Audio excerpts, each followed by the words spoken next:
Welcome to the Deep Dive. We're your shortcut through, well, the often pretty overwhelming world of information out there, especially in really fast-moving fields like crypto. We know you're busy. So our mission is pretty simple.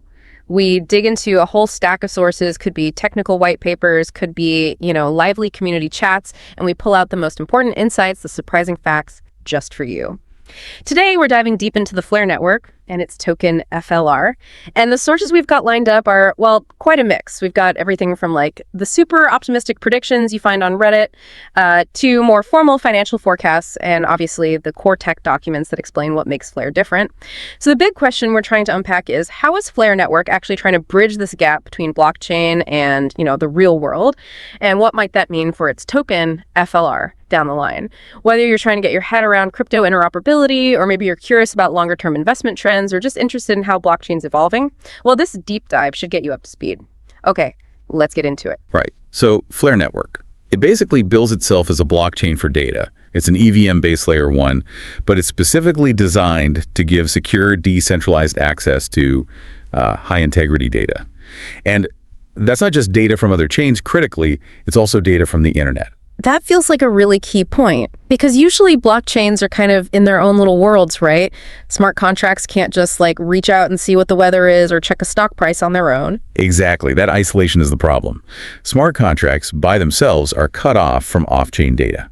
And Flare's main goal is to fix that, to enable secure interoperability between chains and, importantly, connect digital assets to real-world uses. It really opens up what dApps can do. Okay, so Flare's building these data bridges. What about the FLR token itself? What's its job in all this? Is it just paying for gas? No, it's much more fundamental than just gas fees. FLR really powers the network's core operations, especially the bridging stuff. It helps ensure that integration for different cryptos, like XRP, for example, can happen smoothly. But yeah, beyond that, it's used for payments on the network, for staking, which helps secure everything for governance voting, and even as a way to stop spam. Right, okay. And one of the things Flare gets talked about a lot for is its enshrined oracles. This sounds really interesting. Maybe first, can you just quickly remind us what a blockchain oracle is? Why are they so important? Think of oracles as messengers, really. They're the crucial link between the blockchain, the on-chain world, and the outside world, the off-chain data. This could be anything: price feeds, weather data, sports results, you name it. They're absolutely vital for DeFi, for blockchain gaming, prediction markets, basically any app that needs to react to something outside itself. But relying on external third-party oracles, that can bring its own problems, right? Security risks, costs, trusting that single source. Precisely. Yeah. And that's where Flare's approach is different. They've actually built the oracles into the main blockchain protocol natively. That's what they mean by enshrined. They're not an add-on service. They're part of the layer 1 foundation. The idea is this boosts decentralization, security, and efficiency because you're not relying on those external parties. Okay, that makes sense. And I understand Flare has two main types, the FTSO and the FDC. Let's start with the FTSO, the Flare Time Series Oracle. How does that one work? How does it stay reliable? Right. The FTSO, it's specialized for data that changes often, time series data. Think crypto prices, market indices, that sort of thing.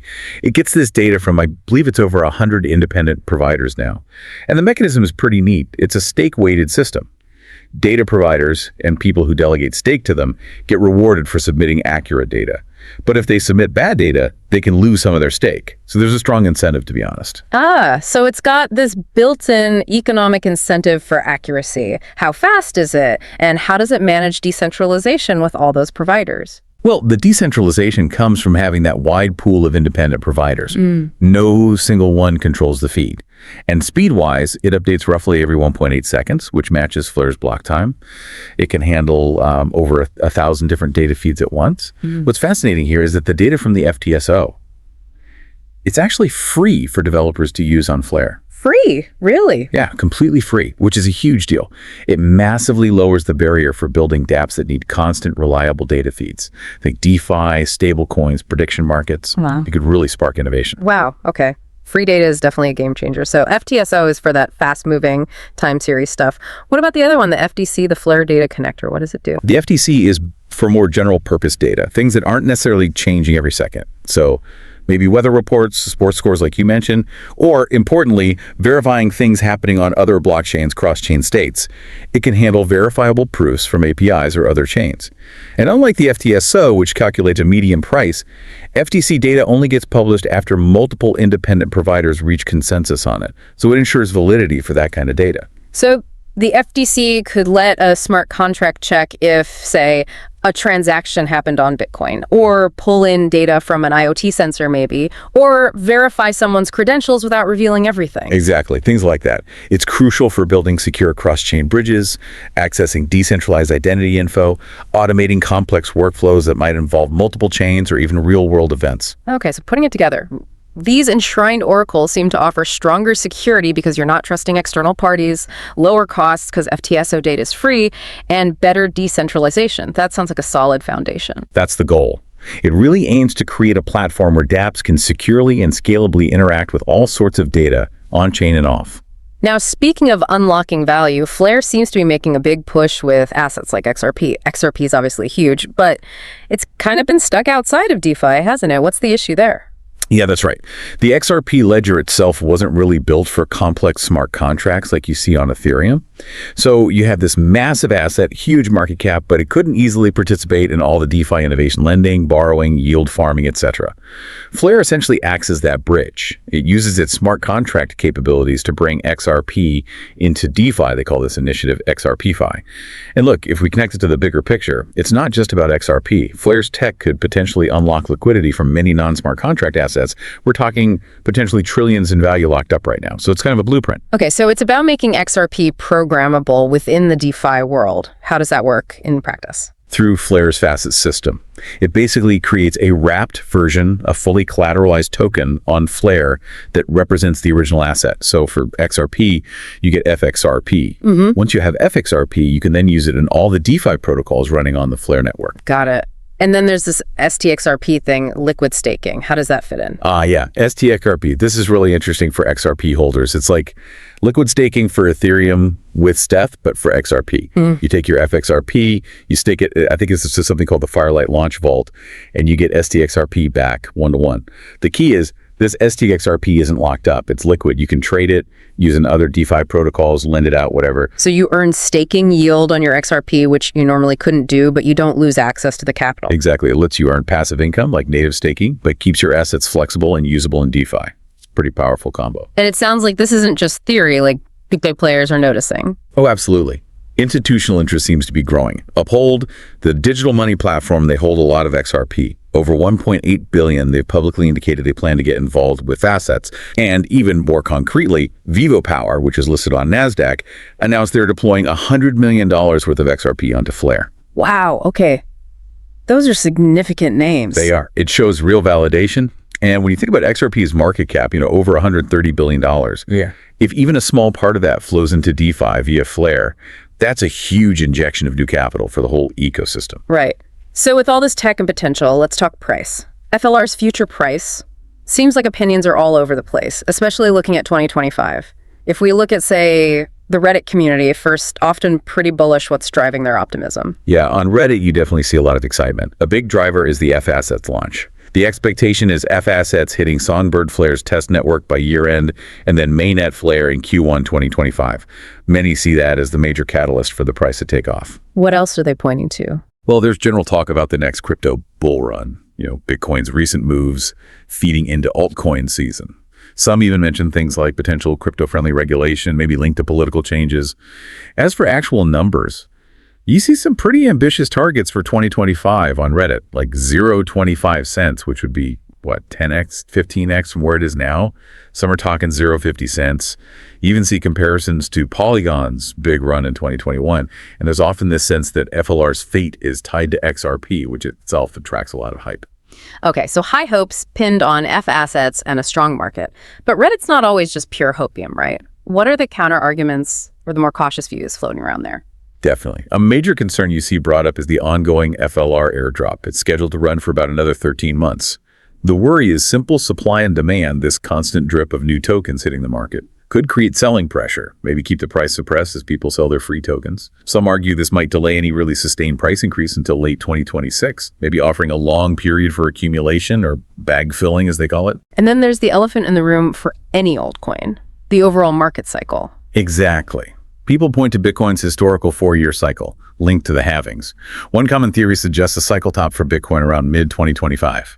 If that plays out, the thinking goes, altcoins might start trailing off by the end of 2025, heading into another potential crypto winter in late 2026. So the view is that FLR, despite its tech, is still, quote, too dependent on the rest of the market.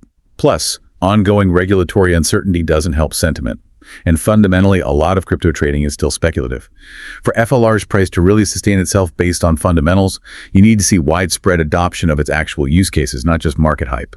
Okay, so a mix of high hopes and real concerns from the community. Now, let's switch gears to a more structured forecast. What about analysts like Changelly? How do their predictions stack up? Right, looking at Changelly. As of early July 2025, they had FLR around 0.02 cents, market cap just over $1 billion, ranked about 64th. For 2025 itself, their main prediction was actually quite conservative, a maximum around 0.0027, average maybe 0.022 cents. Interestingly, though, in a different part of their site, like an FAQ, they mentioned a higher max for 2025, closer to 0.02 cents. So even within one source, you see quite a range, which tells you how uncertain these forecasts are. Yeah, that 0 to under 2 range is worlds away from the $25 or 50 cents talked about on Reddit. What about Changelly's longer-term view, out to like 2030 or beyond? Well, looking further out, their models get much more bullish. For 2030, they project an average around 0.14 cents.